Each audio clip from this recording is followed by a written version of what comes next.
In this video, I'm going to show you how you can download your presentation from Google Slides in form of a PDF document. If you find this video helpful, I'll kindly request that you support me by liking the video and also by subscribing to this channel. My name is Isaac and let's get into it. Now, I have here this presentation and it is a 21 slides presentation as you can see here. However, I like to download this in form of a PDF. To do so, just head over to Files here and then click on it.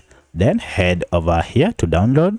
Under downloads, instead of downloading as a Microsoft PowerPoint, go ahead and choose this option called PDF document. So if I click on this, I'll be able to download this document in form of a PDF, and you can see the download process is on here. Once it is done, you'll have your PDF document.